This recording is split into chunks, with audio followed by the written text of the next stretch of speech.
There's a downstairs. It might be a little bit difficult to hear for now. Okay.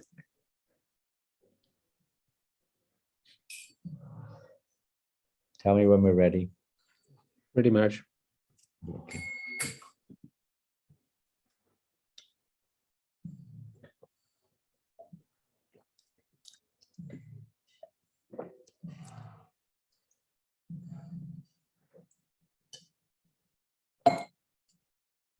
Haribol.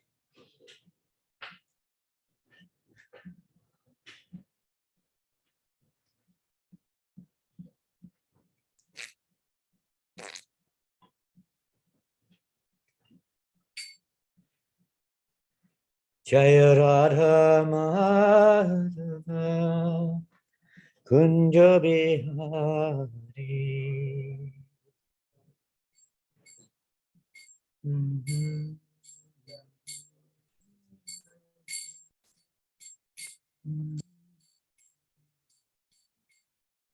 Jaya Radha Madhava Kunja Bihari.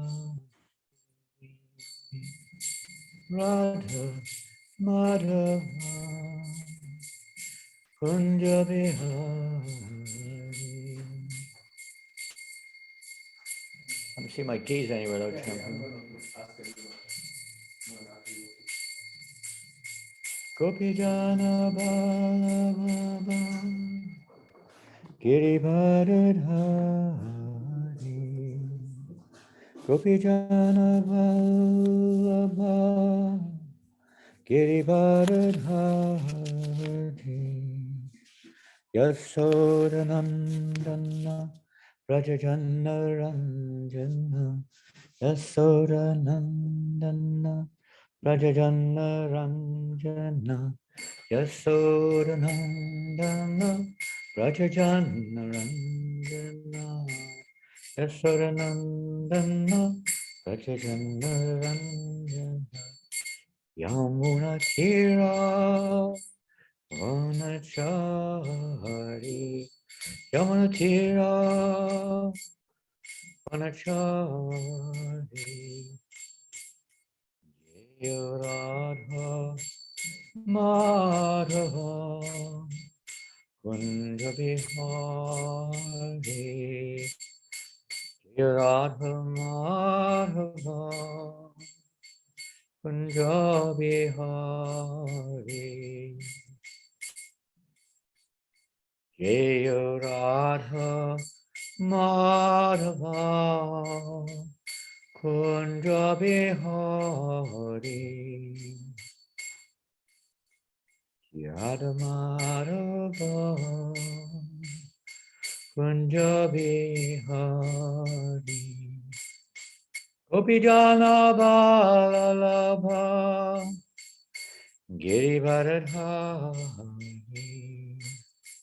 Gopijana Balalabha Girivardhari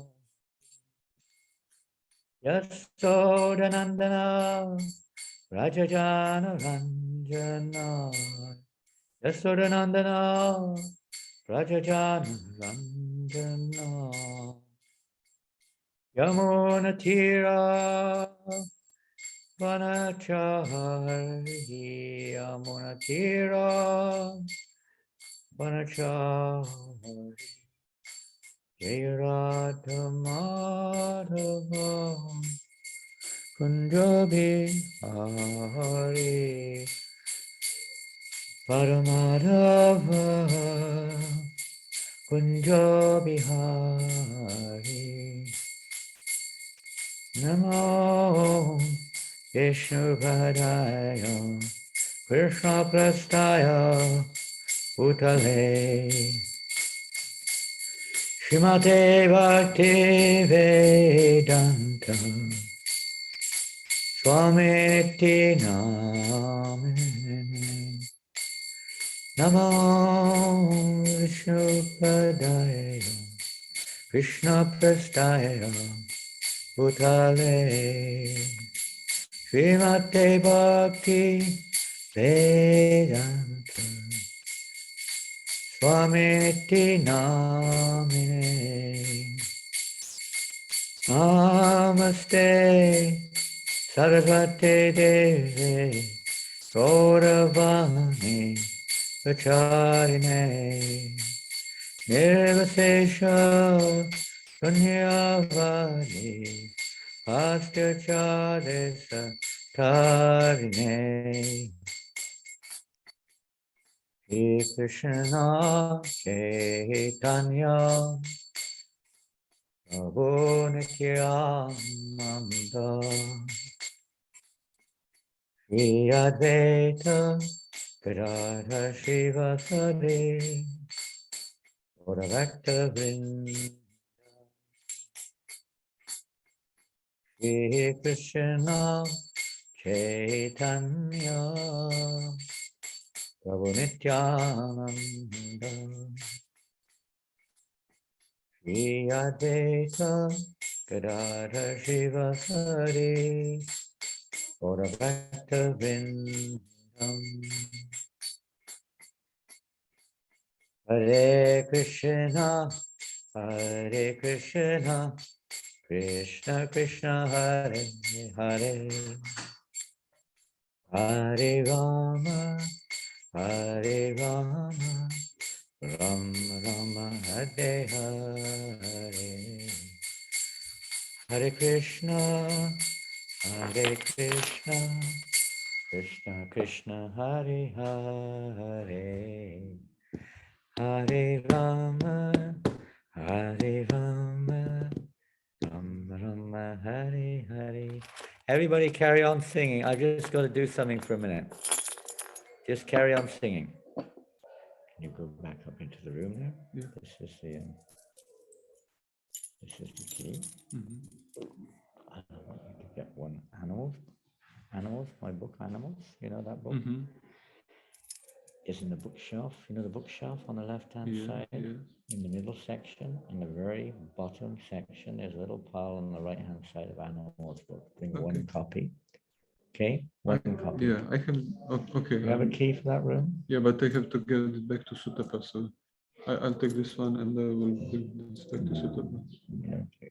Or?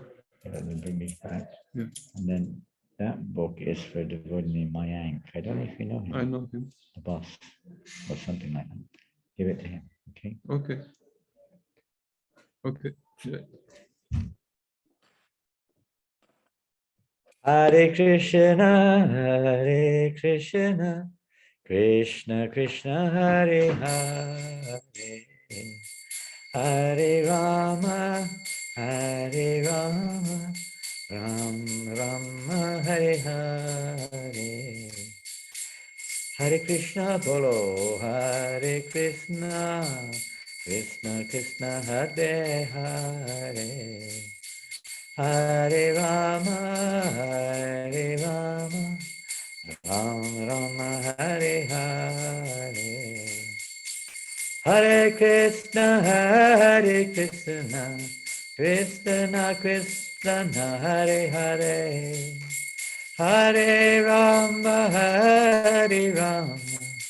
Rama Rama, Hare Hare. Hare Krishna, Krishna Krishna, Hare Hare. Hare Rama,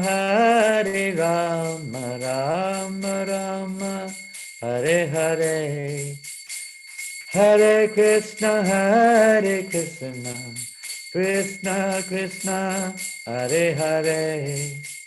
Hare Rama, Rama Rama, Hare Hare. Hare Krishna, Krishna Krishna, Hare Hare. Hare Rama, Ram Rama, Hare Hare. Hare Krishna, Krishna Krishna, Hare Hare. Hare Rama, Ram Rama, Hare Hare. Hare Krishna, Krishna Krishna Hare Hare, Hare Rama Hare Rama, Rama Rama Hare Hare, Hare Krishna, Krishna Krishna Hare Hare, Hare Rama Hare Rama, Rama Rama Hare Hare, Hare Krishna Krishna Krishna Hare Hare, Hare Rama Hare Rama, Rama Rama Hare Hare, Hare Krishna Krishna Krishna Hare Hare, Hare Rama Hare Rama, Rama Rama Hare Hare, Hare Krishna Krishna Krishna Hare Hare, Hare Ram Rama Rama Hare Hare, Krishna Krishna Hare Hare, Hare Ram Ram Ram Hare Hare, Hare Krishna Krishna Krishna Hare Hare, Hare Ram Ram Ram Hare Hare, Hare Krishna Krishna Krishna Hare Hare, Hare Ram Rama Rama Hare Hare, Hare Krishna Krishna Krishna Hare Hare, Hare Rama Rama Rama Hare Hare, Hare Krishna Krishna Krishna Hare Hare, Hare Rama Rama Rama Hare Hare, Hare Krishna Krishna Krishna Hare Hare, Hare Rama Rama Hare Hare, Hare Krishna Krishna Krishna Hare Hare, Hare Rama Rama Rama Hare Hare, Hare Krishna Krishna Krishna Hare Hare, Hare Rama Ram Ram Hare Hare, Hare Krishna Krishna Hare Hare, Hare Ram Ram Hare Hare,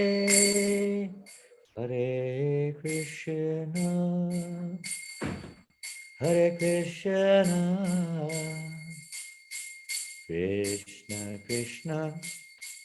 Hare Hare, Hare Rama Rama Rama Hare Hare.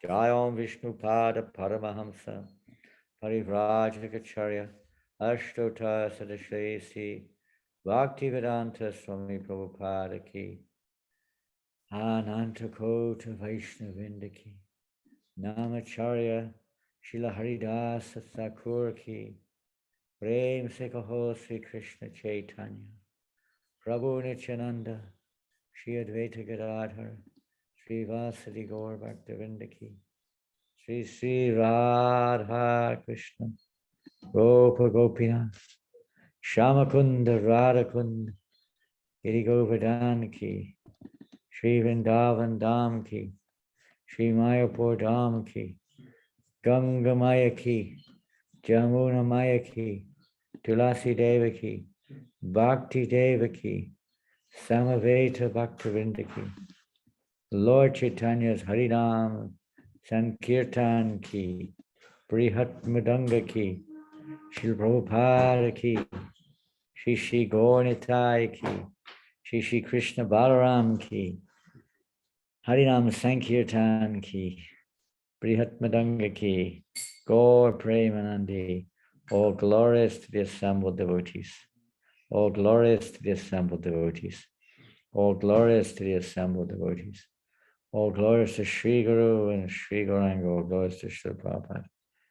Nama Om Vishnu Padaya, Krishna Prastaya Bhutale, Srimate Bhaktivedanta, Swaminiti Namani, Namaste Sarasate Devi, Gauravani Pacharine, Nevasesha Sanyavari, Bhastacharya Shatani. Hare Krishna, Everybody, wherever you are, you offer our deepest, best wishes. Krishna consciousness. This morning we'll be reading Srimad Bhagavatam, first canto. I think it's text number 15 of the second chapter. Is that correct? 1, 2, 15. Continuing our reading of this second chapter of the Bhagavatam, where Sutta Goswami, having heard from Shukadeva Goswami, is now beginning to reply to the sages in Naimishranya. They're very relevant questions. Intelligent persons, they pose intelligent questions to the right source. So we have here the sages of Naimishranya, all very intelligent in the real sense of the term, putting forward very intelligent questions to Sutta Goswami. We see in the Bhagavad Gita, Arjuna, at least in the words of Gita, lost his intelligence. He lost his focus as to the purpose of human life. And in the beginning of Bhagavad Gita, we see Arjuna is identifying himself with the body, and he is making decisions based on that false premise that I am the body. And he's also quoting Shastric verses, because most people on the material bodily platform of life, if they're pious, they may take up some kind of religious practice where there will be certain statements to help regulate them, to help them to become more self-controlled, more, let's say, pious. So Arjuna is even quoting verses there based upon Varna Ashram, etc. But he was forgetting the purpose behind Varna Ashram, the purpose behind human life, purpose of everything. And Krishna called him basically a fool, an intelligent fool. He lost his intelligence. Intelligent persons, they inquire about the ultimate goal of life. They're not so occupied with just posing questions about the temporary nature of this world. And even if they are, let's say, not familiar with spiritual life, they will pose questions like, well, actually, who am I? Why am I suffering? What happens when I die? Why have I been born in such a situation? Why are everyone's got so many differences over the same thing? Why are some living entities in animal bodies?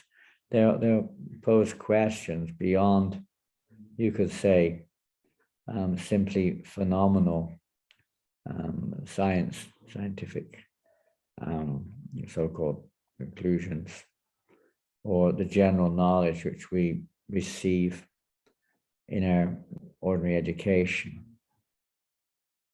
Intelligent person wants to know why.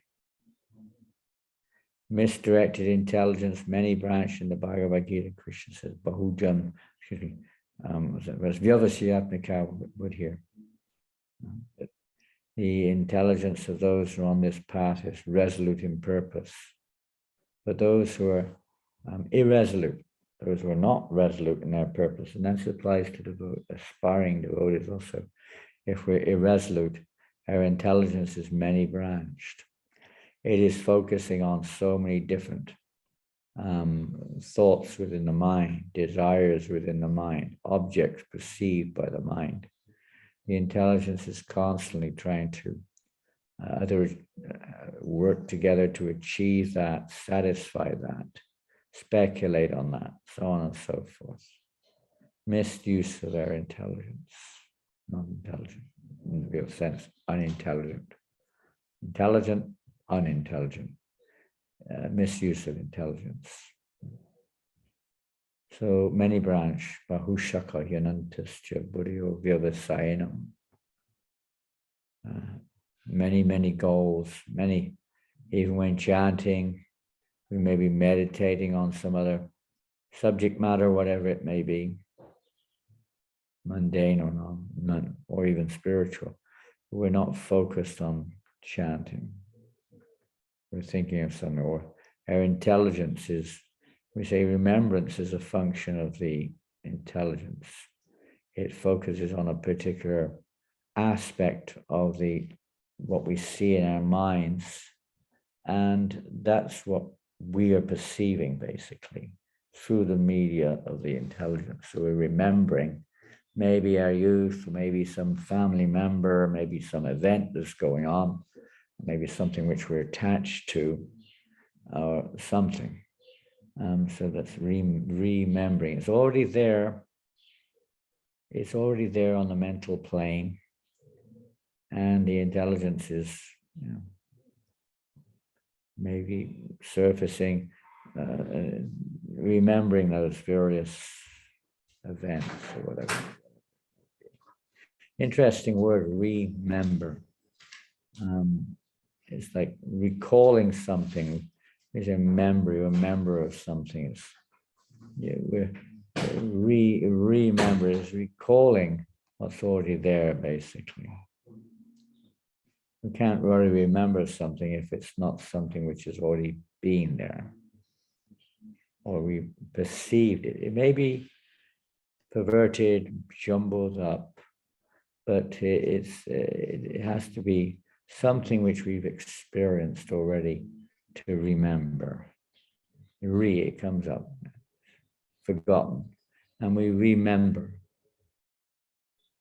So this is the science, of course, of Krishna consciousness. Today's verse is related to this subject of remembering.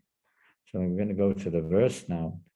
Om Namo Bhagavate Vasudevaya. Om Namo Bhagavate Vasudevaya. Om Namo Bhagavate Vasudevaya. Om Namo Bhagavate Vasudevaya. Om Namo Bhagavate Vasudevaya. Om Namo Bhagavate Vasudevaya. And you should have it on your screen now. Yes, thank you. So, Yadanujasina Yukta. Yadanandaya Sinanukta. Karma Granti Nibandhanam. Karma Ganti Nibandhanam. Chindanti Kovidastasya. Chindanti Kovidastasya. Chindanti Kovidastasya. Chindanti Kovidastasya. Kona Kuryat Katarating. Kona Kuryat Kataratim. Kona Kuryat Kataratim. Kona Kuryat Kataratim. Once more. Yadanujasina Yukta. Yadalya Sinayukta. Karma Granti Nibandhanam. Karma Granti Nibandhanam. Chindanti Kovidastasya. Chindanti Kovidastasya. Kona Kuryat Kataratim. Kona Kuryat Kataratim. And the synonyms. Yat, Yat. which. Anudya, Anudya. remembrance. Remembrance. Asina, Asana. sword. Yuktaha, Yuktaha. being equipped with. Karma, Karma. reactionary work.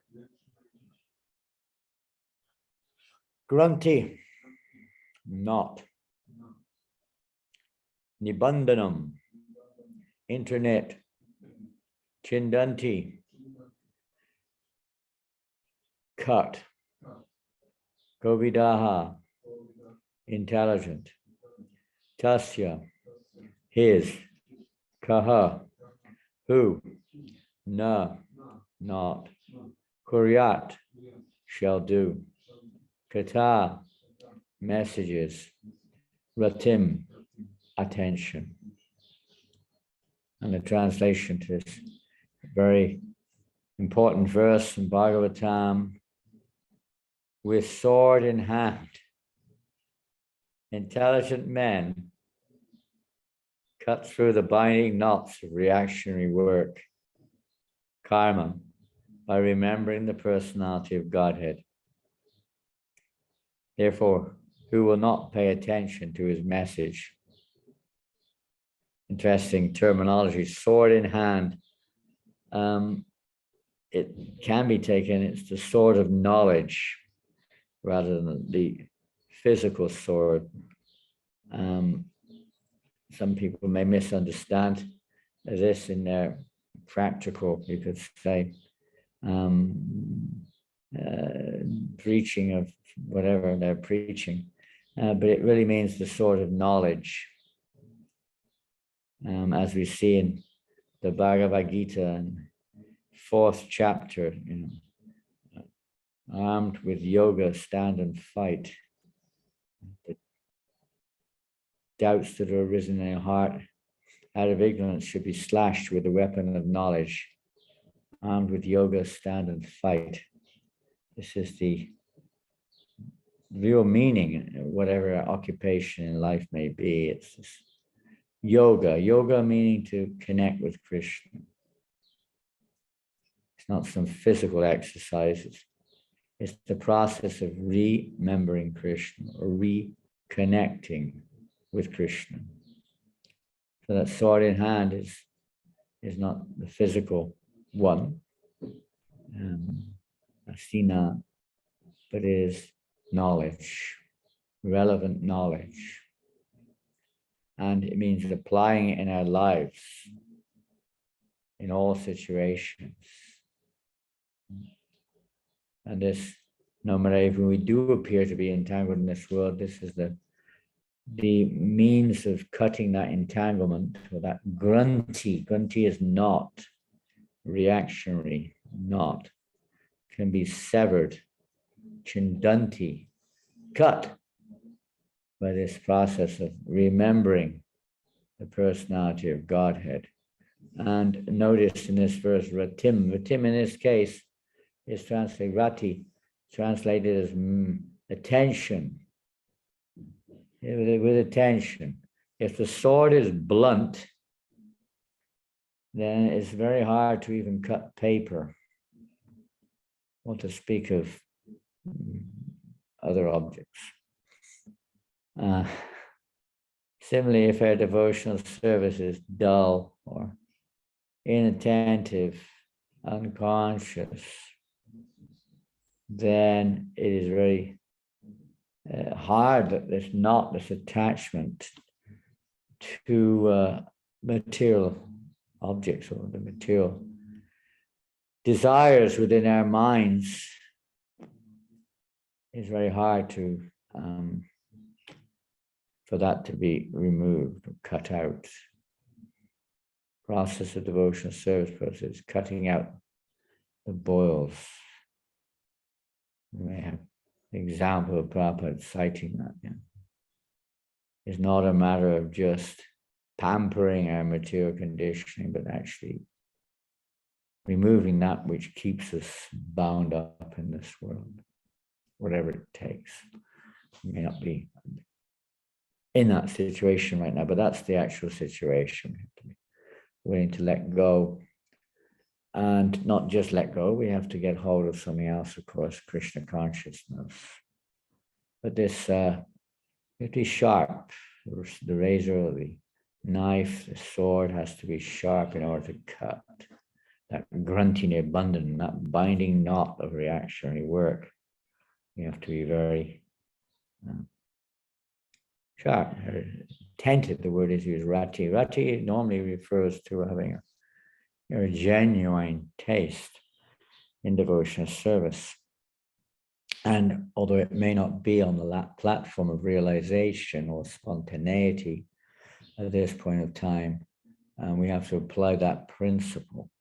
Those who are on the spontaneous platform will naturally, it's like if we like something, you don't have to work very hard to, let's say, absorb yourself in it. You don't have to work very hard. If you, generally speaking, parents love their children, and they may be remembering them as much as they can. Or a boy and girl, maybe in so-called love with each other, remembering each other, or maybe it's a sports or some musician or something like that. Whatever it, you used to say, you won't know this term, tickles my fancy. The old little couplet from a long time ago. The thing is, whatever attracts our attention, whatever we like to hear about, we don't have much difficulty remembering it. We may not be very spontaneously attracted to hear Krishna Katha or to hear a philosophy related to devotional service. We may be more interested in hearing mundane news or something. But if we want to, I mean, we're not spontaneous, but if we practice the natural behavior of those who are spontaneous, those are satam kirtiyanto mam, if we practice that spontaneous behavior under their shelter, this can remind us, this can bring to the surface again what we've forgotten. And in their association, we may get a taste for the service. It may not be a taste per se for love of God or Krishna consciousness, but maybe love of service or love of some degree of devotees or attraction to the deities, different ways that we may start to become attracted. Prasadam, of course, is a sure winner in most cases. Some another to become like that so that we have, and we'll be very attentive to it when it's something that's very close to us. If somebody is talking about me, I'm usually quite attentive. When I talk about someone else, it depends who it is and what it is. We'll be attentive to different degrees. So this word rakim in this particular verse is also a significant verse. Of course, kovida, this word kovida meaning intelligent.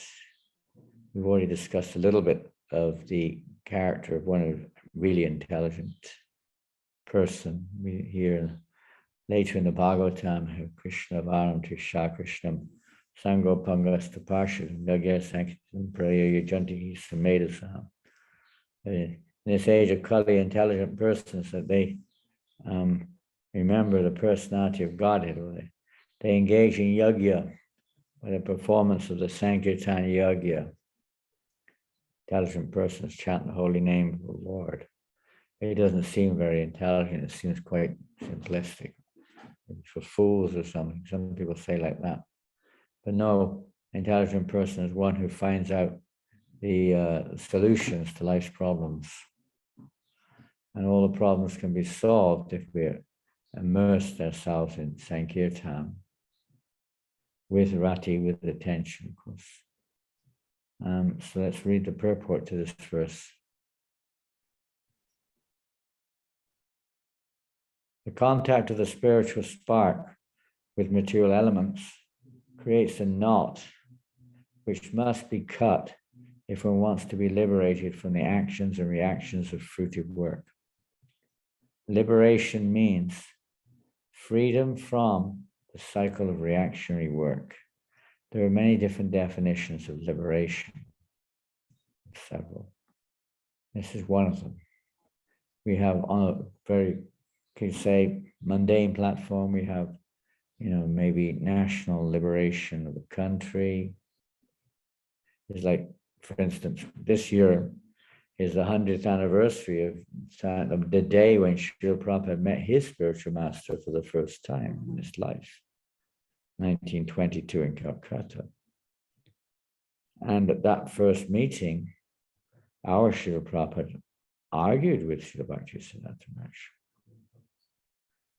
Our Prabhupada was at that time, like Krishna's arrangement, a follower of Gandhi, and he was committed to, Swaraj, of trying to get Indian independence. And he put forward this proposal that unless India's independent of the British. How will people take us seriously? And Bhaktisiddhanta Maharaj defeated him with strong arguments that this Krishna consciousness is so absolutely needed. It cannot wait for independence. There's nothing to do with so-called external independence. This is the process of emancipation, process of freedom from birth and death. It's so important. People are dying by the hundreds of thousands every day. It's so important that Krishna conscious message gets through. So Srila Prabhupada was defeated there and then by the Bhaktisiddhanta. They accepted defeat anyway from Srila Bhaktisiddhanta Saraswati Maharaj. So that was 100 years ago, this idea of independence. There's no independence in this world. It's an illusion. Then we have other, let's say, besides national, then we have social independence or gender independence or tendency independence, gay liberation, women's liberation, animals liberation, whatever. People feel they're bound up. Well, they are bound up, but this campaign, this type of liberation does not free the bound soul from the problem. It may new label, just a new label on the same problem. Like if you have a pot of honey and you put a new label on, it doesn't change. The honey is the same. Just put a new label on it. Ah, that's a nice label. Maybe it'd be more attractive, I don't know. But it's the same honey in the pot. So even if we put a new label on, basically the situation is the same. We're still in Maya. Still in Maya. So this idea of liberation of that kind is another illusion. And this liberation mentioned here is another thing, from freedom from the cycle of reactionary work. Now, many of those on the spiritual platform remove freedom from one's karmic reactions, both those which are reactions to actions and reactions which cause action, the whole process of cause and effect. Another type of liberation people look for is just to be freed of their bad reactions. Free me from my sinful reactions, basically. So that's a kind of liberation, but it's not, because the cause of that problem still remains. And it's still an illusion of thinking that, good reactions are good in the material world. Is another illusion. So that type of liberation is also completely shallow, without knowledge. And then there's liberation, which is mentioned here, freedom, entirely from the cycle of reaction work, not just freedom from the ill effects of our reaction work, but entirely free from the whole cycle, liberation from the effects of the modes of nature, liberation entirely from the whole cycle of karma, not cutting or freeing oneself from that whole entangling mess. That's another kind of liberation. Another kind of liberation may be to achieve one's goals. We've mentioned some of them already in a kind of, let's say, a collective way. We may be liberated from jail, for instance. You may be liberated when you get what you want. Something or another. I feel really liberated. I'm free. I can do what I want. Sometimes we have that kind of feeling of liberation. It's natural, the soul wants to be free, but we're bound up in this world.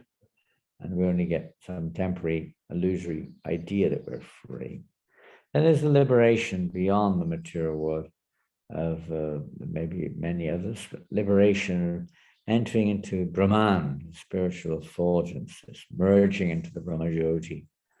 Most spiritualists consider this the success, perfection, moksha. Yes, moksha, but this also is not complete. It's not real liberation, because our real business is not just to enter into the Brahman. Our real business is Krishna consciousness. So it's a stage, but the ultimate liberation is the liberation of when we remember or re-enter into the process of yoga into our eternal relationship with Krishna. So we'll read on. This liberation automatically follows for one who constantly remembers the transcendental pastimes of the personality of Godhead.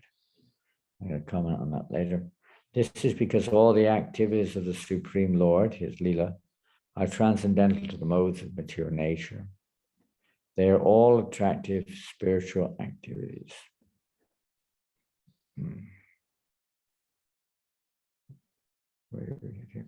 And therefore, constant association with the spiritual activities of the Supreme Lord gradually spiritualizes the conditioned soul and ultimately severs the knot of material bondage. Because this is probably the subject we'll try to talk a little bit more about later on. Liberation from material bondage is therefore a byproduct that we should understand. The other kinds of liberation we mentioned are byproducts of devotional service. They may happen as a result of practicing devotional service, particularly freedom from bondage, freedom from karma, freedom from being controlled by the modes of nature like that. Attainment of spiritual knowledge is not sufficient to ensure liberation. Such knowledge must be overcoated with devotional service. So just having theoretical knowledge of the subject matter, even in of itself, is not enough.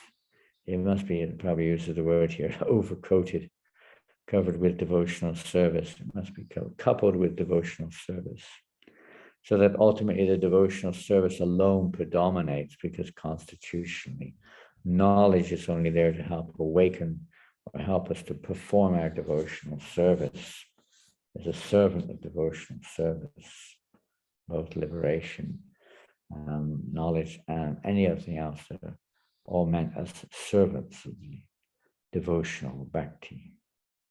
Renunciation and knowledge, particularly in of themselves, are mundane. But when connected to Krishna, they can be spiritualized and they can be engaged in the process of devotional service favorably. We'll read on, where are we? Then liberation is made possible. Even the reactionary worker, the fruitive workers, can lead one to liberation when it is overcoated with devotional service. So even though we may be entangled in this world, this process of karma, yoga, can help liberate the living entity and bring one eventually to bhakti yoga. Similarly, empirical knowledge overcoated with devotional service is called jnana. It's not just jnana, it's jnana yoga, connection with Krishna. So those who are not that way inclined, materially speaking, philosophers, intellects, if they connect their knowledge, scientists and so on, with the Supreme, then that is also beneficial. It can spiritualize their consciousness. But pure bhakti yoga is independent of such karma and jnana. It doesn't depend upon them, but for perfection, karma and jnana depend upon bhakti. Without bhakti, they remain mundane. Whereas bhakti yoga doesn't, it's not that we have to make a separate endeavor. Bhakti yoga is complete in and of itself. Because it alone can not only endow one with liberation from conditional life, but also award one the transcendental loving service of the Lord. This is the highest liberation.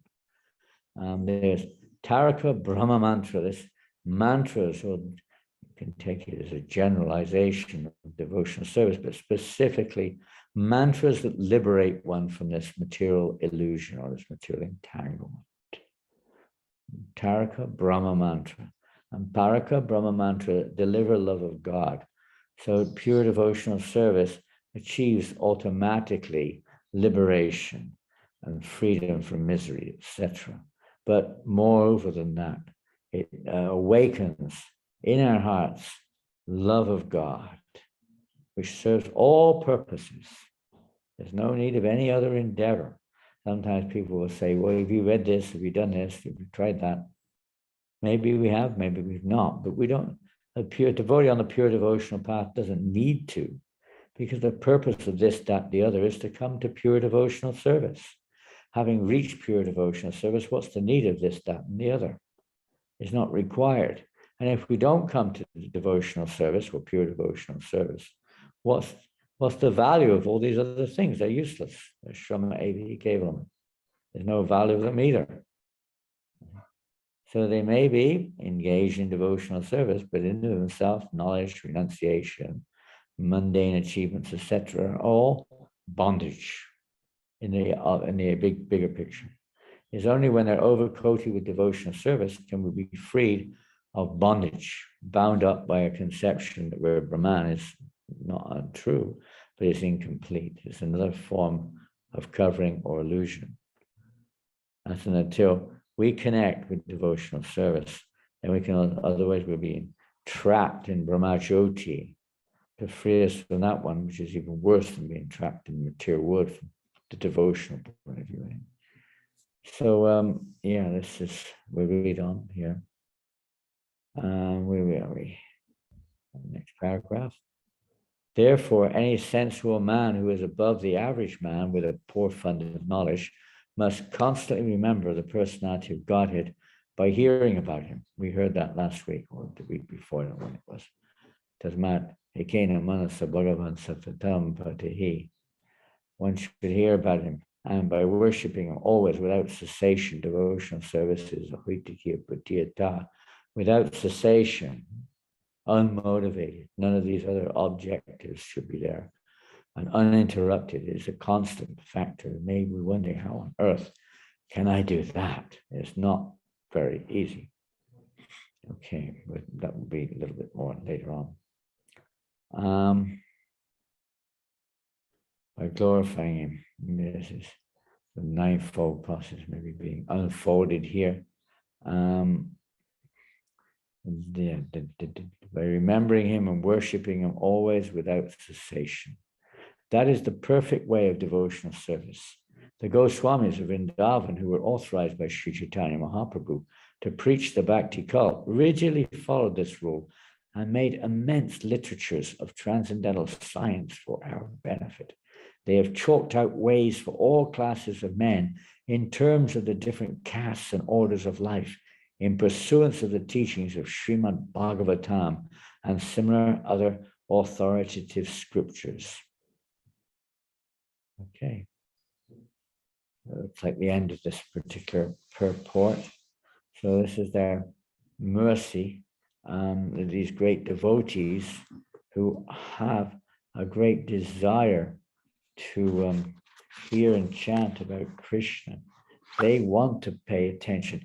So though the last line of this verse, therefore, who will not pay attention to his messages? Elsewhere, we see if it's Tarshipa Giyamana Bhavoshiji Chotamanobiram Kutamishloku, that one should hear this message from such persons. Hearing the message from such persons helps to evoke remembrance of Krishna. By hearing one of the main limb of devotional service, the subject matter from the right source, it cleanses the heart from bhavarog. It is the medicine, in our minds, full of material desires, can be cleansed or removed, flushed out by this remembrance of the or hearing about the personality of Godhead from the pure devotees of the Lord. Who will not pay attention to this? Only those who are butchers or those who are killing themselves, which literally means those who deny the nature of the soul, or those who are atheistic or pseudo-religious, whatever it may be, and those who are engaged in barbaric activities, absorbed in any kind of sense gratification. They have no time to hear messages of Godhead. And many times we meet people, no time. I'm not interested. I got more important things to do. You know, I got this one yesterday. One man, he was said, trying to distribute books, and this man said, yes, come with me. My wife, she's got the card. We'll pay by card. So we went off.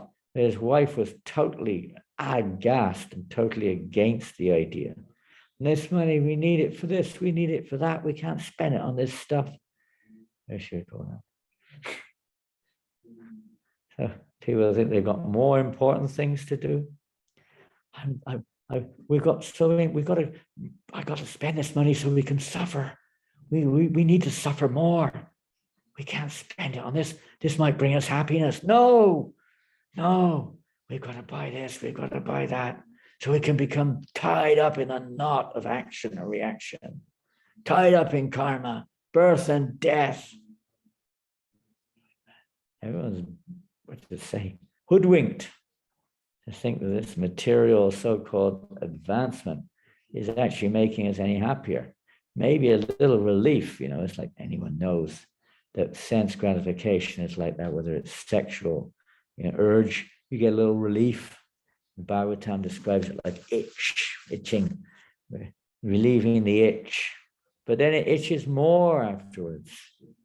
Drugs, people who are addicted to drugs, they get a little relief when they take a drug or something. But then again, the urge comes quicker. Krishna says it burns like fire more and more. The more you feed it, initially when you put ghee, for instance, on the fire will go down. But when that ghee heats up, boom, the fire will go up even more than before.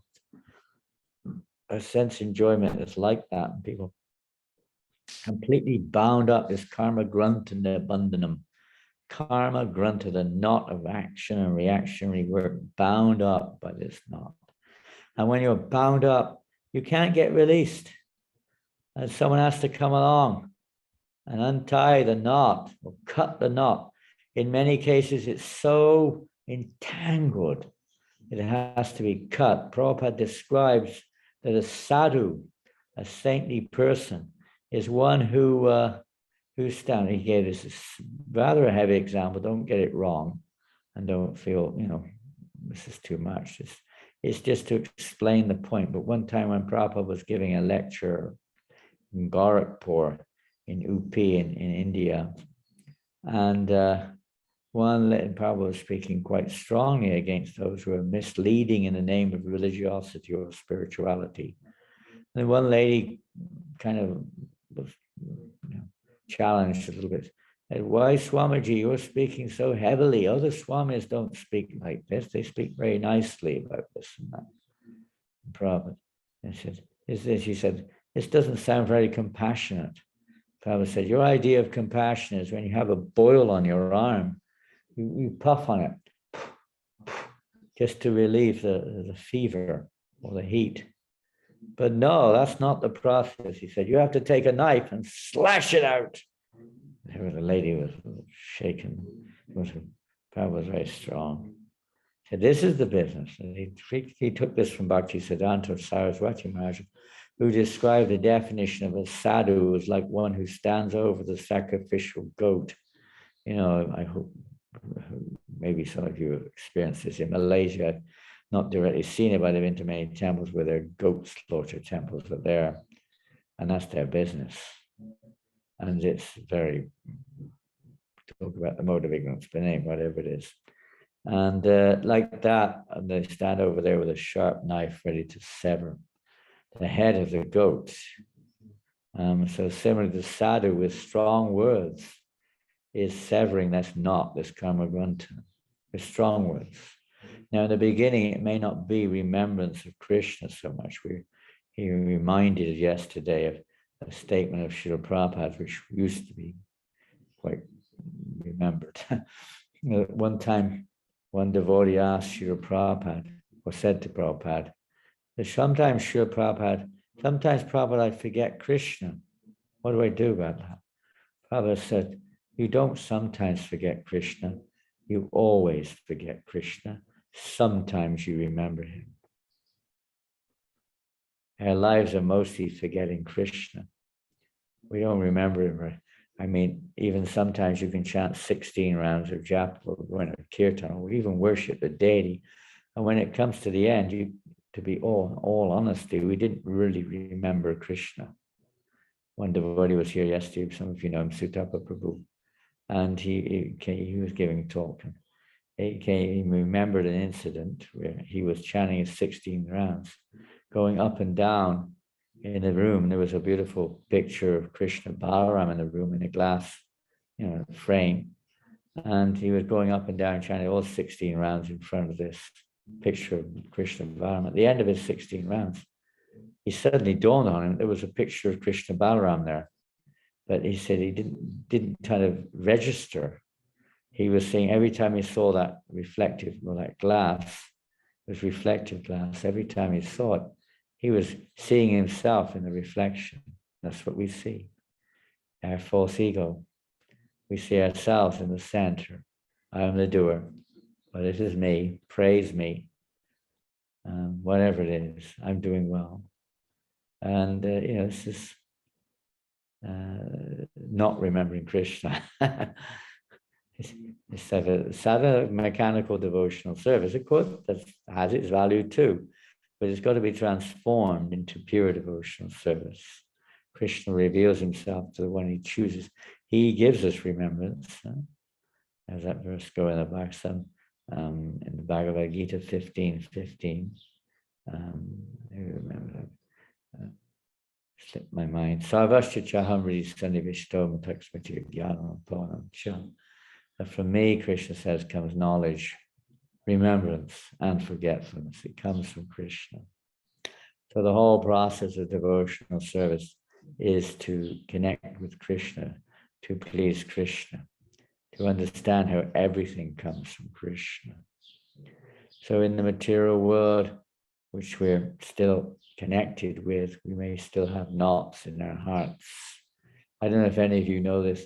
When you have a masseur, they're looking for knots. They're like little, I don't know what you call them in scientific terms, little blockages in our system, maybe some, whatever it is, entangled nerves or air blockages, something or another.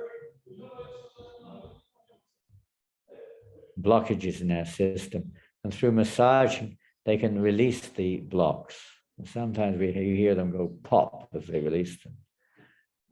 There's many blockages which are causing you to be jammed. Your back is jammed, your neck is jammed, whatever it is, something or another. An expert masseur can, by knowing the science, can release those blockages. But similarly, expert Vaishnavas, they know how to cut that knot. It's also described as a knot when these blockages are like a knot, whatever it is, in the back, which has to be released. And devotional service, relevant devotional service, particularly hearing and chanting the messages of Godhead, is the medicine. It is this means by where we can sever this knot of bondage or illusion which we're in this material world. Our attachments to temporary objects or attachments to various non-Krishna conscious thoughts or subject matters, our attachment to a certain identification which we have as a result of past association and karma, which is developed into a form of false identity and consequent desires therein. All this can be cleared up when we attentively and hear from the right source the message of Godhead. Why? Because the Lord, when he sees us paying attention to him, when he sees us calling out like a child calling for its mother, the mother pays attention to the child. And the child only wants the mother, nothing else. And then the mother comes and gives her a little story, a little example there. When the mother was cooking something on the oven in the kitchen, the baby is in the next room and started crying. So the mother comes naturally to appease the child, rocks the child, whatever it is, and the child stops and maybe falls asleep again. The mother puts the baby down, goes back to the kitchen. After some time, the baby starts crying again. The mother comes and tries to entertain the child with some toys or something or other. The child's happy for a while, stops crying, back to the kitchen, continues cooking. After some time, the child cries again, not sad, throws the toys out of the cot or the bed or whatever it is. And you know how it is, if you've had kids, this is a common thing. And the child cries and cries and cries, and nothing the mother does satisfies it. She has to give her full attention to the child, because the child has no interest in anything else except for the loving embrace or the breast of the mother. No other interest. But as long as there is something else which distract the child's attention or satisfy the child's attention, then the mother will not really as they surrender unto me, I reward them accordingly. You only get some temporary relief only from the Lord. But when we completely surrender, then the Lord gives everything, His sacrifice. He Himself wants to give Himself to the devotee. For the devotee is only remembering Him, only focused on Him. And that's the process of devotional service, to come to that platform. We don't start at that platform. That's the perfectional platform of practicing devotional service, is that we're constantly remembering the personality of Godhead. All the rules and regulations of devotional service are meant for this point. Smartavya satatam Vishnu Vishmatavya Jatachit. To always remember Krishna and never forget Him. And Krishna Himself is the one who liberates the living entity. He is the one who, from Him, everything comes. So even our emancipation from this illusion is entirely by the grace of the Lord. Prabhupada writes in his Markane Bhagavat Dharma how the living entities, he said, by your will they have come into this world, and by your will they can be freed or liberated. What does that mean? The will of the Lord, it seems to be the only factor involved. No, it's a reciprocal thing. When the Lord sees that we want to be entangled or we want to be separated from Him, He makes the arrangements. We cannot make the arrangements. He provides, like a mother or father provides the toys for the child. The child can't get the toys. He can't go into a toy shop and just grab what he wants, and that's it. He may not go to prison, of course, as a child, but he'll be admonished. The toys will be returned. They don't belong to him. The child doesn't know. His intelligence is immature. But people don't know what they're doing in this world. They're immature intelligence. They're not Kovida. They're not intelligent. They're the opposite. Mudas. They don't know what they're doing. They think it belongs to us and it's mine. I can do what I like with, like a little child goes into a toy shop and just grabs what it likes, or a sweet shop. So that's what we're doing in this world, drilling holes in the ground, bombing things, moving things around, doing what we like with our bodies. Another fallacy. It's my body. I can do what I like with it. This is gross ignorance, grossest ignorance leading to unending suffering. But they don't know. They're in complete ignorance. And no one is teaching it. They're just facilitating it. The blind, leading the blind into a ditch, going down into hell, basically. They don't know what the purpose of life is, and they don't know what we are or who we are. What's the use of a life if we don't even know who I am? It's like, anyone we see on the street, you say, who are you? And they say, I don't know. This guy's nuts. They're crazy. They don't know who they are. But actually, everyone's in that same, who is crazy? Everyone's in the same boat. They don't really know who they are. I'm a doctor, I'm a lawyer, I'm American, I'm English, I'm French, whatever it is. These are just temporary labels that we're wearing. I'm a green coat, I'm a blue coat, I'm a Nike shoe, I'm a whatever it is, Reebok or something or other. That's not, I'm a blue-haired man, I'm a green-haired lady. We're none of these things. It's just some temporary, paint on the coat. People don't know who's inside the coat. The sadhu teaches who's inside the coat and how to get free of these false identities by giving the process of devotional service. The cleanse of all of these false identities, these tendencies and desires within the heart can be cleansed away by the grace of the Lord's devotees. Giving the process of Rishikesha Bhakti Sevachite, the process of devotional service, of linking ourselves with the Supreme Lord. So we may be a little mechanical in our devotional service, not remembering Krishna, though Krishna says, Tasmat Sarveshu Kalishu Mamanavsmayurjit Chatu Arjuna. In all your activities, be remembering me. You have to remember me. With your activities dedicated to me, your mind and intelligence fixed on me, you will attain me without a doubt. We're meant to remember the Lord. That's the idea of devotional service. In the 18th chapter, Krishna discusses it quite at some length there, to become conscious of the Lord in all that we do. Remember him working behind everything, different stages, the stage of karma, then seeing how everything is going on under his direction, how everything's connected, his energy is, how everyone's being guided by the material nature, which is under him, Prakriti, going on under his direction. Trying to remember everything around us is related to Krishna. This will help to release this knot. It may not completely sever it until we come to the pure platform, but it starts to release it more and more and more and more. Entangling knots by devotional practices or connecting our activities with Krishna through various forms of yoga. Like that. So there are many, many references in the Shastras to remembering the Lord.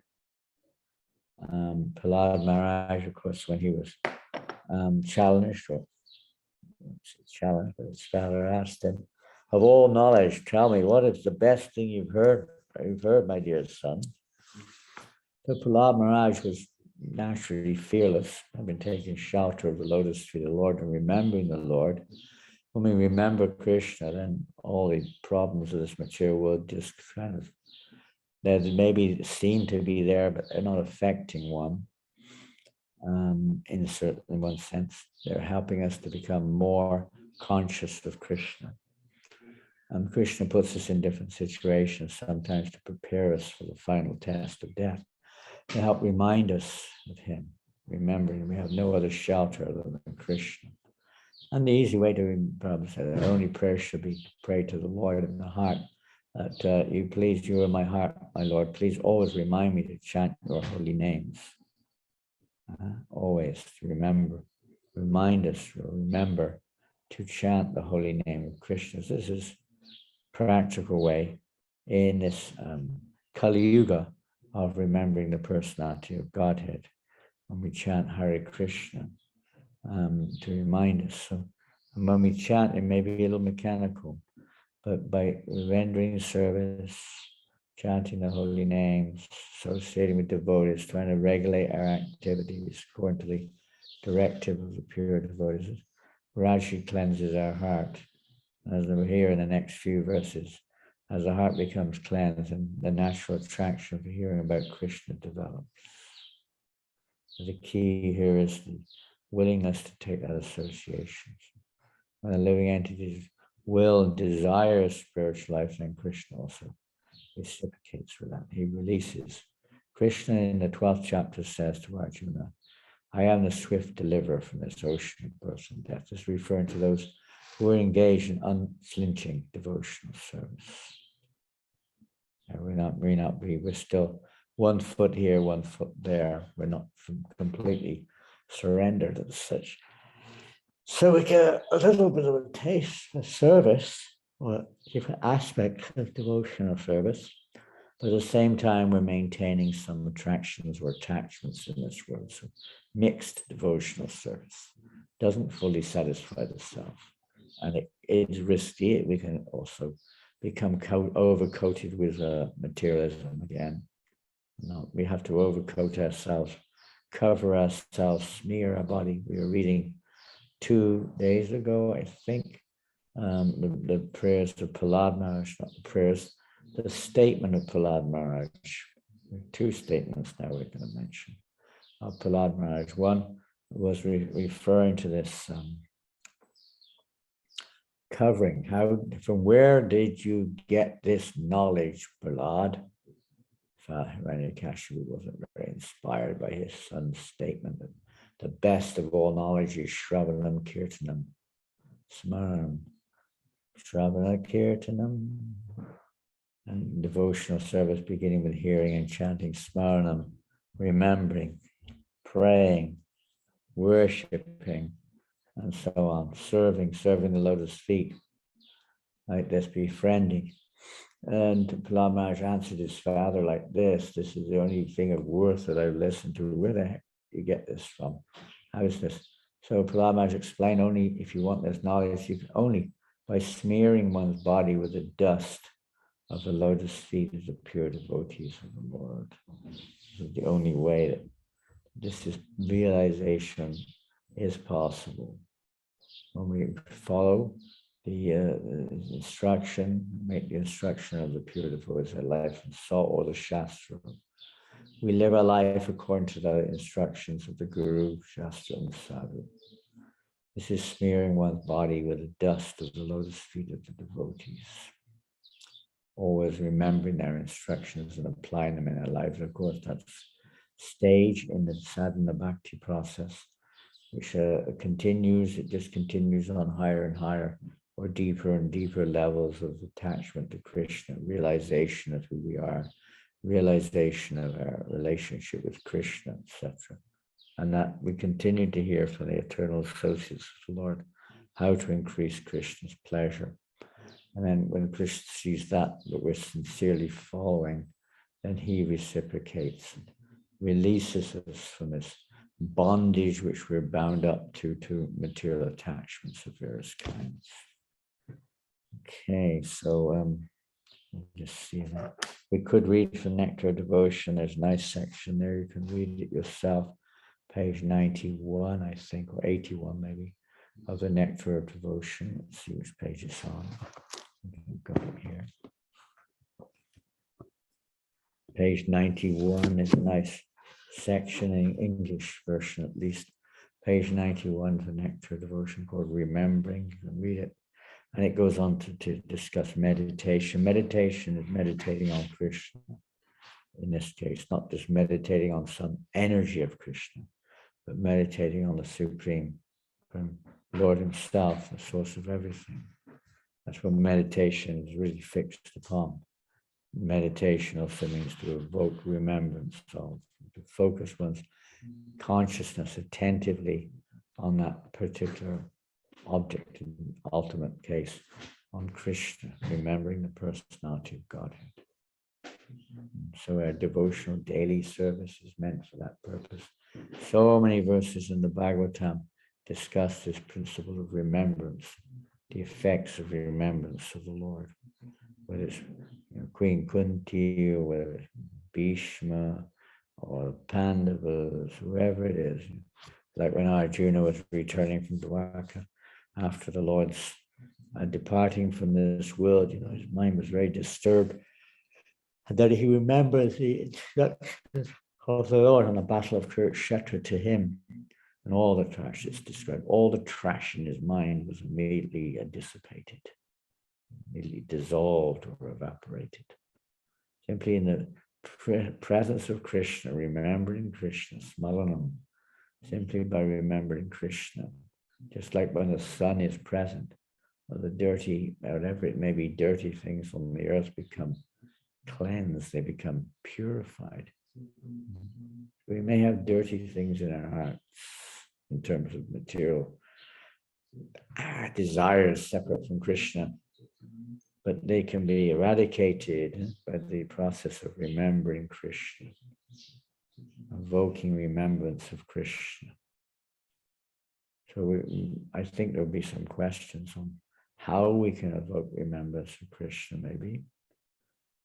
Or any other little points which we've mentioned today. So we'll open up for questions now, and we'll take it from there. So please, if you have any questions, best if you can type them in the chat section. Hare Krishna. Thank you all very much. Srila Prabhupada Ki Jai. So if there are any questions, please feel free to chat them in.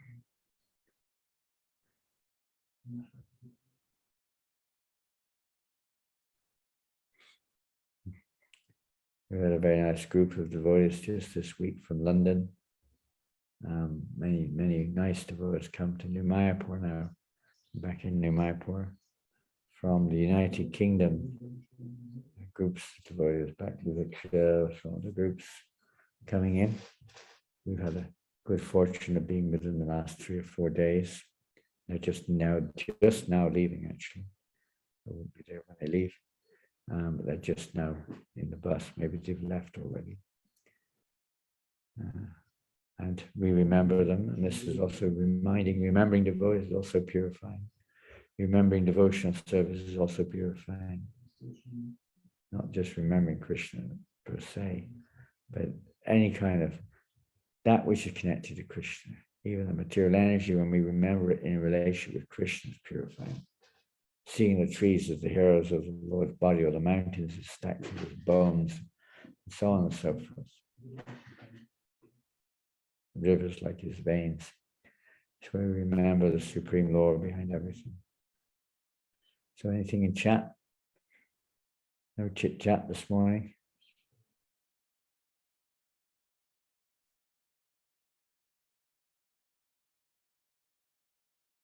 Nobody out there has any questions?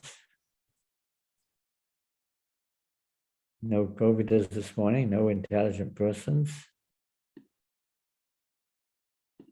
Come on. Must be someone out there.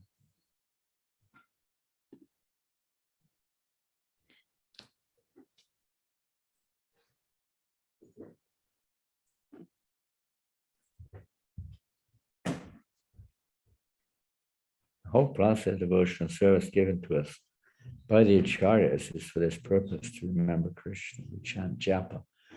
To remember Krishna, we remind kirtan, to remind ourselves and others about Krishna.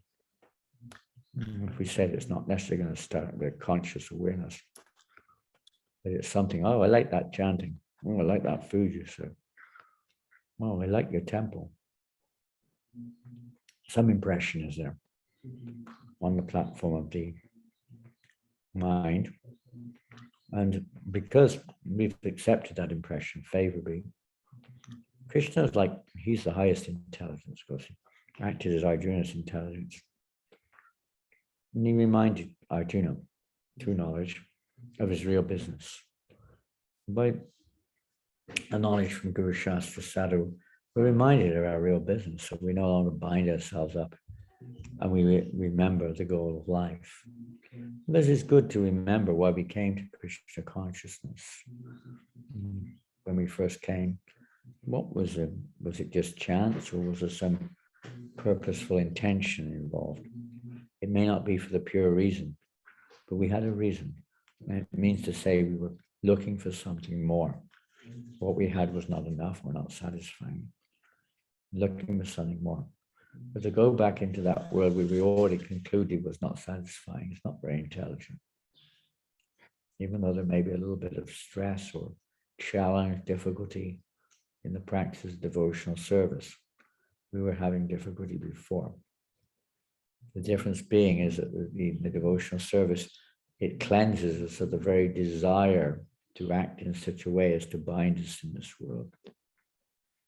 In the material world, when you act according, when you have some, let's say, difficulty, whatever, there's no benefit whatsoever. It's just a karmic reaction. And we deal with it in a karmic way, so we get more entangled. So let's see if there's some questions have come in now. Let's see. S.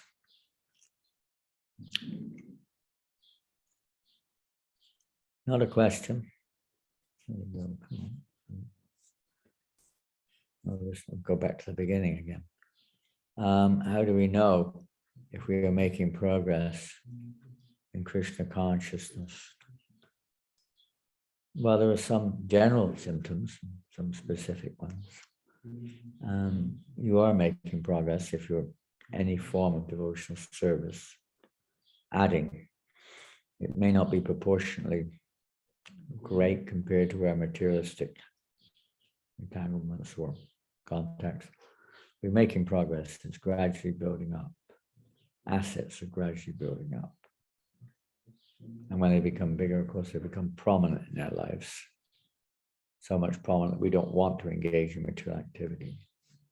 We don't want to watch the TV. We don't want to waste our time in unnecessary things. We have no more attraction for mundane sense enjoyment, but we have an attraction for hearing and chanting about Krishna or engaging in service. So that's, say, one symptom specific to ourselves. And The symptoms are there. We can ascertain in the association of devotees. When our desire or attraction to associate with devotees is becoming stronger and more stronger rather than our association with non-devotees or with mundane things. Attraction for hearing and chanting, associating with devotees is becoming stronger and stronger. And we see our inclination towards sense gratification subsiding and our inclination towards devotional service rising. This is generally another symptom. Then one can qualify it with Guru Shastra Sadhu. Lord Chaitanya qualified it with his Guru Maharaj when his Guru gave him the Maha Mantra to chant. He qualified his symptoms. He was feeling ecstatic symptoms. He qualified that with his spiritual master. We can qualify it with devotees. Our appreciations, our enthusiasm, our attraction for hearing and chanting. And in the heart, you're feeling satisfied in devotional service. There's not a hankering to go outside or do other things or compromise. At different stage in the beginning, it might just be a little attraction for the service. Or you may just have some attraction to serve, to please the devotees or do something or other. Maybe you like doing what you're doing, so there may be some attraction there for what we're doing in devotional service.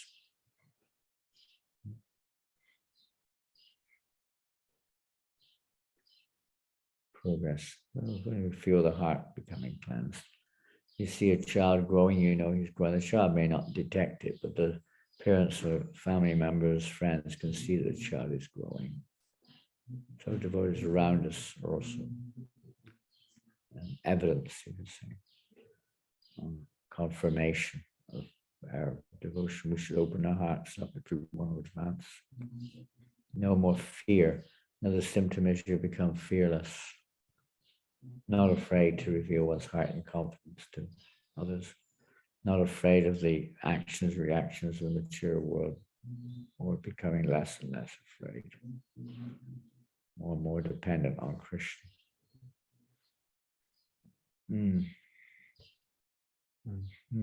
Haribol. Unrelated question. What is the difference between prasad and Mahaprasad?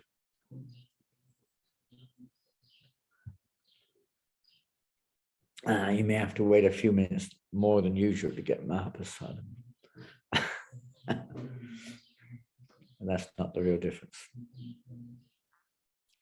Generally, we say Mahaprasad when it's offered on the altar itself. Generally, although Prabhupada did say everything that's cooked from that particular. For instance, you're cooking a pot of dal, you offer a small cup to the deity. The small cup is considered to be Mahaprasad. Everything's prasad, but Prabhupada says all Mahaprasad because Krishna eats everything. But from our perspective, it has a special significance and a special, let's say in our heart, respect. Mahaprasad. The Mahaprasad, the remnants of the Lord. And we used to reverentially honor Mahaprasad. Although there's no, in one sense, there's difference, non-difference, and simultaneous difference and non-difference.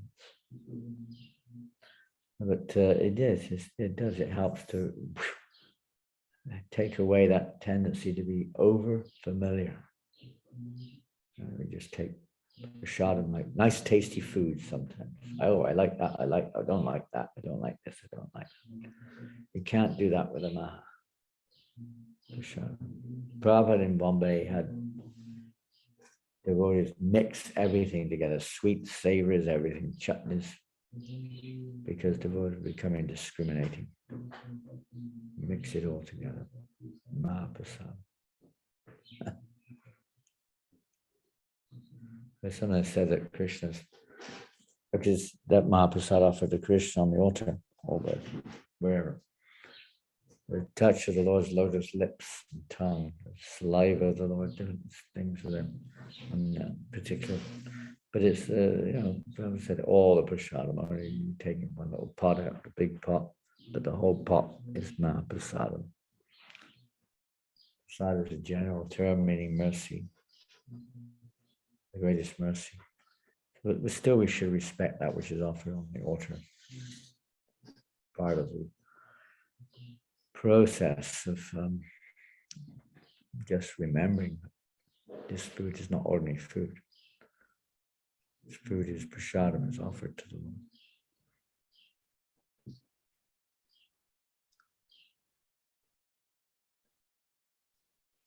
Another question. Really glad to understand that remembering devotional service is also a way of thinking about Krishna.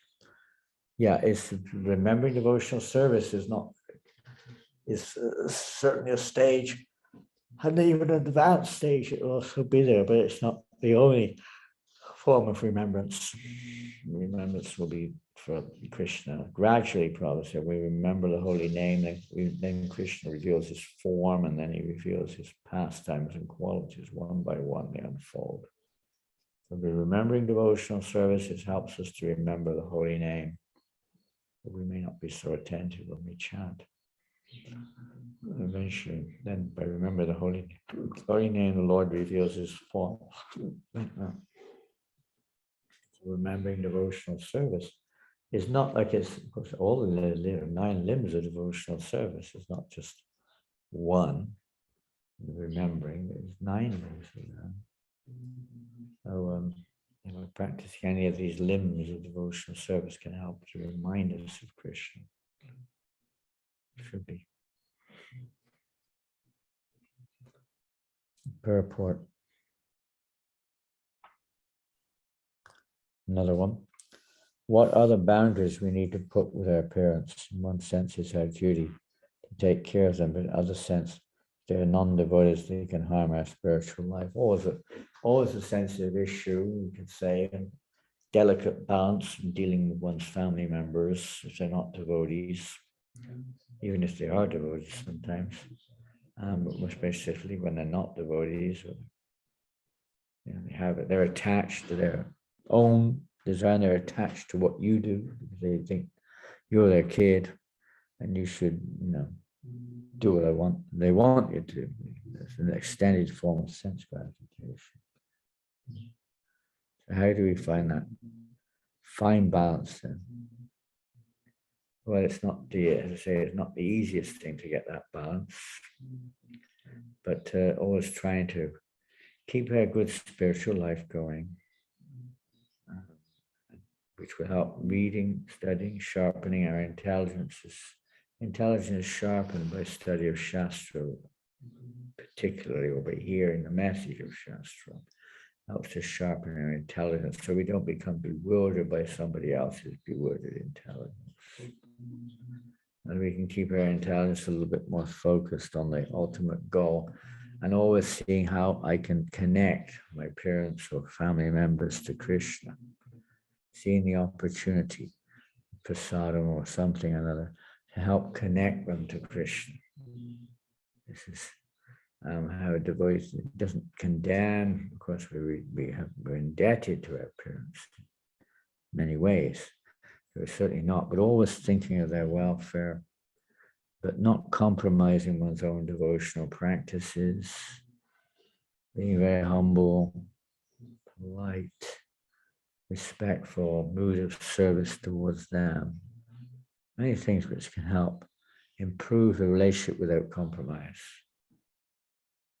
Cook for your parents or something like that sort of thing. How don't cook if we don't, it's something that everybody knows, but then we should make sure that it's something attractive, otherwise they won't be very impressed. Different ways that we can try to connect to our parents without becoming caught. When you go fishing, you don't want to be caught by the fish. So sometimes we have to keep a little bit of a healthy barrier, that which we don't want to compromise our principles. They won't be doing, it's like probably when you stay in Butler, the host, Gopal Agarwal, Sally Agarwal, they had meat in the fridge, and they were obviously not following a very vegetarian lifestyle. Different ways we can try to help our parents, we help our family members to remember Krishna, but in a very polite way, not in a kind of a fanatical, evangelistic way that we're going to listen to me, I'm going to save you. That won't go down. Show respect to one's parents. Thank you, mother, father, all the kindness you showed me. And I know you may not appreciate what I'm doing, but believe me, you know, I feel so grateful to you for all the service, all the help, all your kindness that over the many years of my life. And without you, I would have, you know, what we do, we would have not matured. You know, so we show respect where respect's due, and just be patient. Don't expect overnight changes. Attainment of spiritual knowledge is not sufficient to ensure liberation.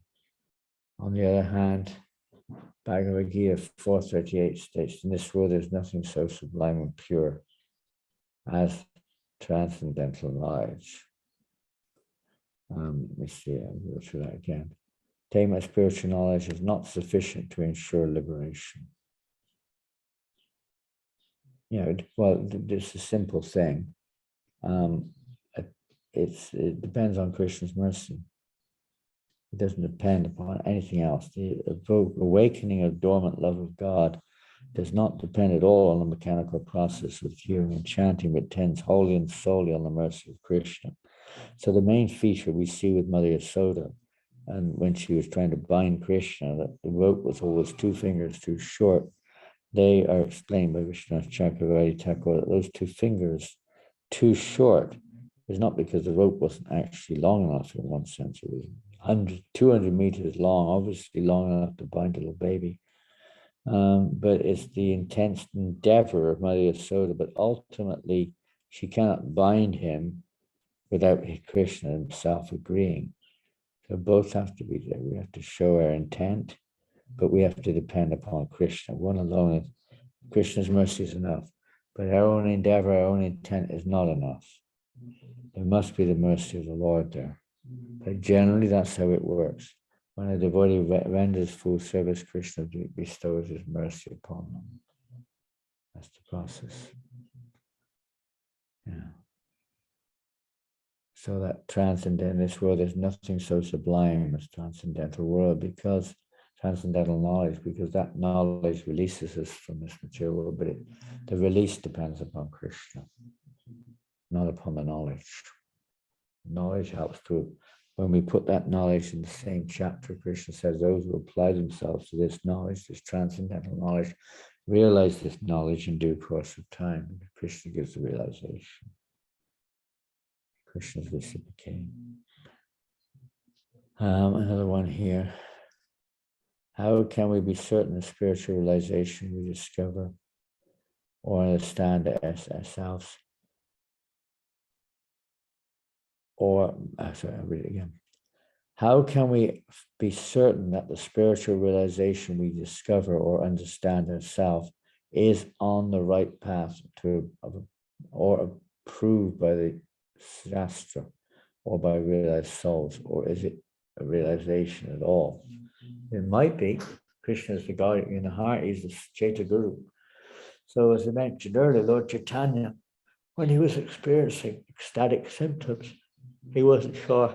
He may have been sure, but for our sake, he behaved like he wasn't sure. And he went to his personal spiritual master to explain, to clarify. So we go to devotees to clarify. If you're sincere, Krishna's guiding, you're not going to be misled. If we still have material motivations, we might be. We may have the wrong impression.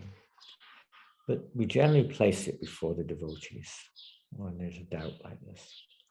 Generally speaking, we can pray to the Lord, you know, for also the clarification to what is realization anyway, just understanding things for what they are, realizing them, and ultimately realization of a constitutional loving relation with Krishna.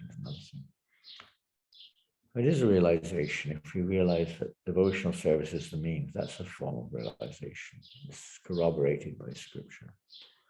It is a realization if we're realizing that, I'll get some bad reactions, not very advanced maybe, but I'll get some bad reaction if I do this activity, I better not do it. You've had experience, you've got some realization. Now, it's a realization I better avoid offending devotees, otherwise I'm in trouble. It's a realization that we're not chanting my japa very attentively. They're facts, they're not just speculations. It's a fact. These points are factual, they're not just, that's your philosophy, they're simple facts. If you don't believe in Krishna consciousness, another thing, but in the light of Krishna consciousness, are facts. These are facts. So we can see from those facts that we're, qualify our devotion.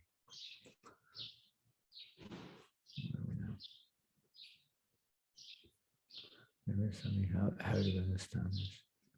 Rishikesh, Sampada, Mantra. Is that it? Oh no, there's one here. Why am I so fallen? Hare Krishna. Why am I so fallen? Well, why are we so fallen?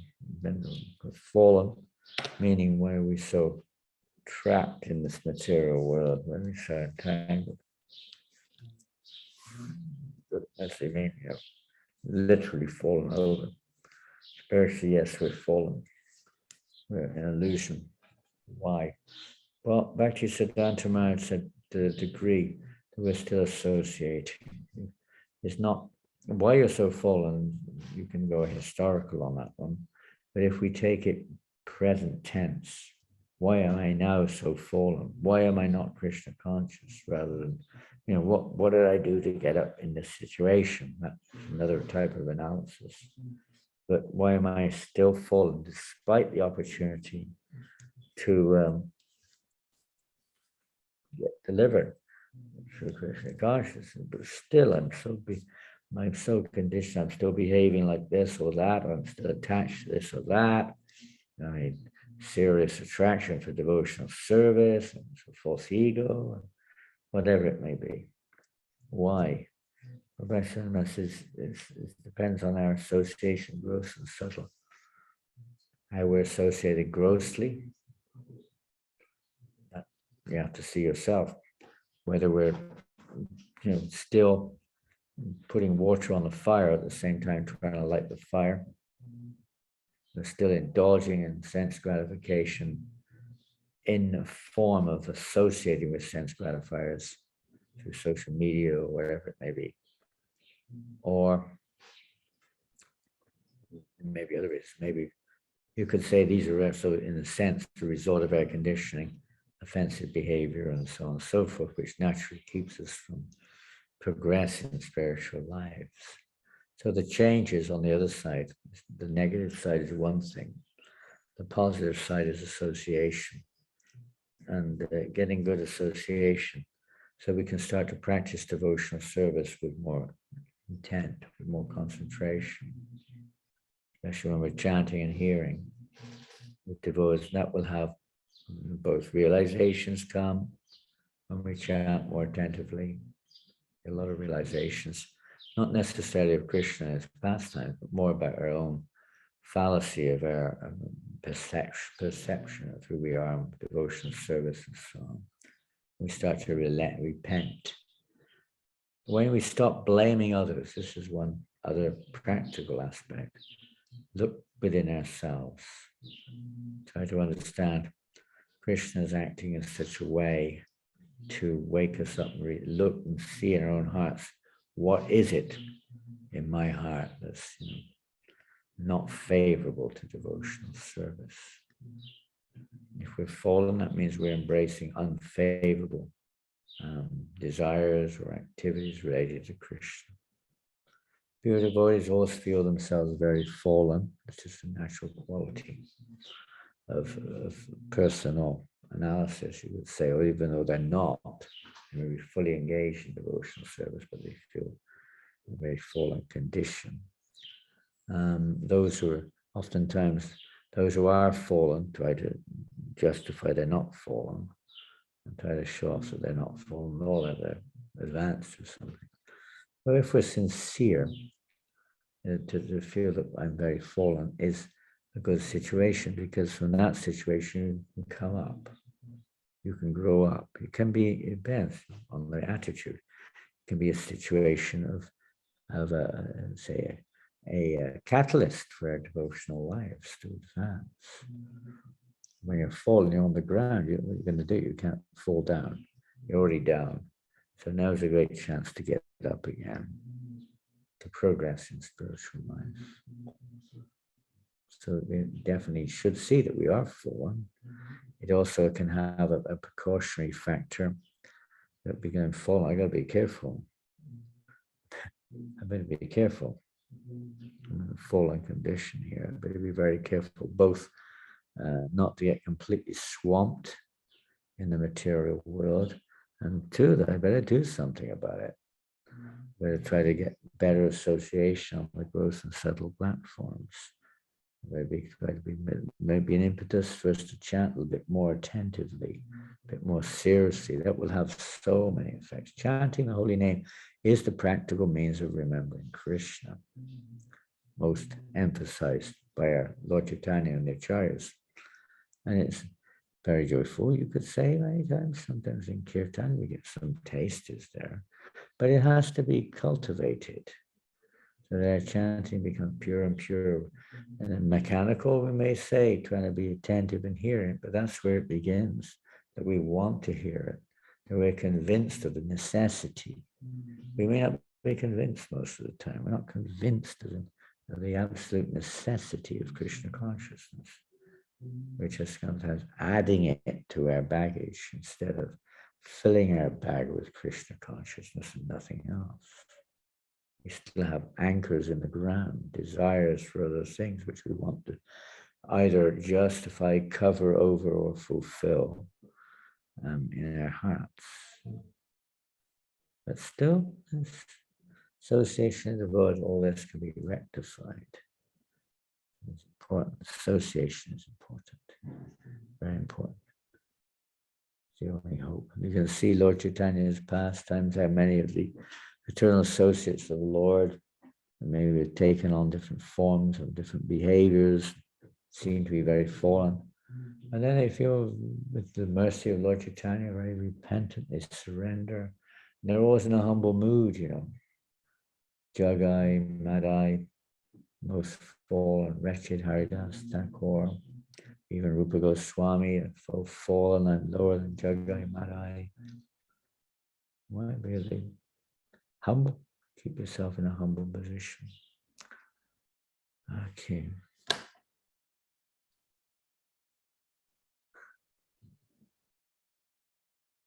Okay, I think we're going to have to finish there.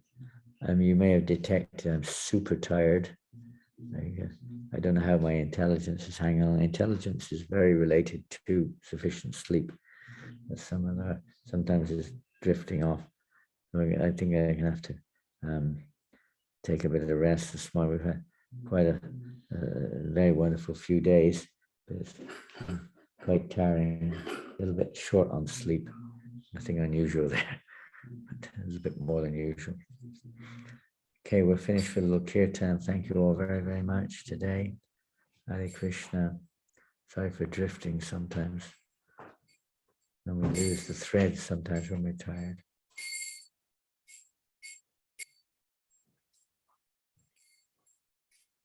Hare Krishna, Hare Krishna, Krishna Krishna, Hare Hare,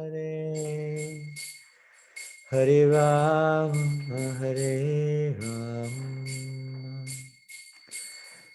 Rama Rama, Hare Hare, Hare Krishna, Hare Krishna, Krishna Krishna, Hare Hare, Hare Rama, Hare Rama. Rama Rama Hare Hare, Hare Krishna Hare Krishna, Krishna Krishna Hare Hare, Hare Rama Hare Rama, Rama Rama Hare Hare,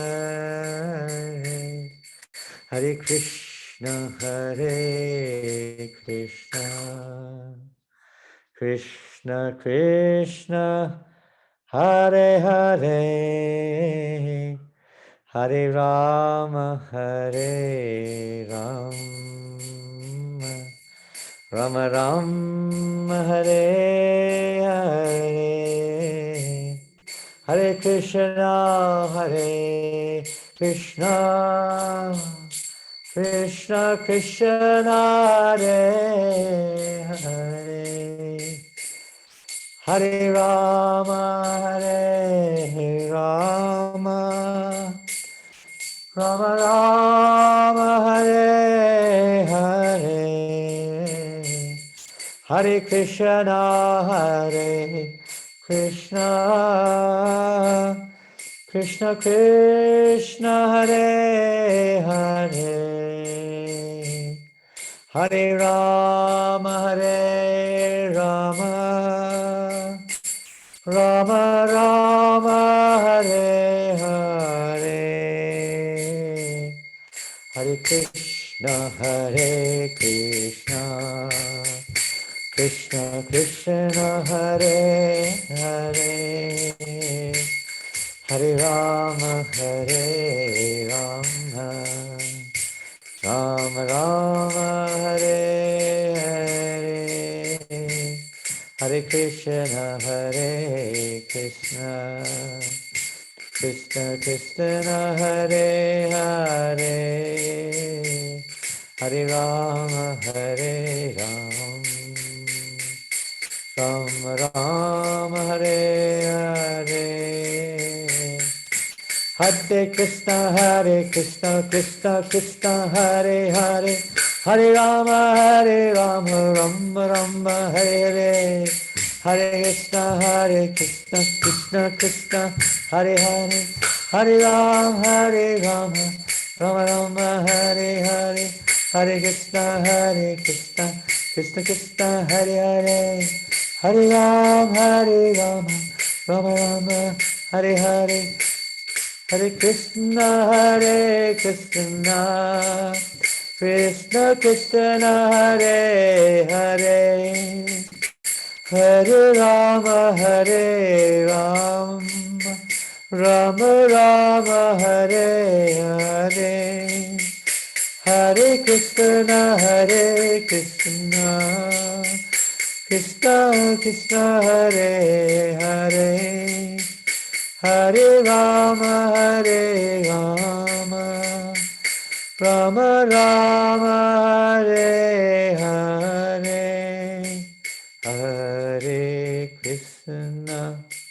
Hare Krishna Krishna Krishna Hare Hare, Hare Rama Rama Rama Hare Hare, Hare Krishna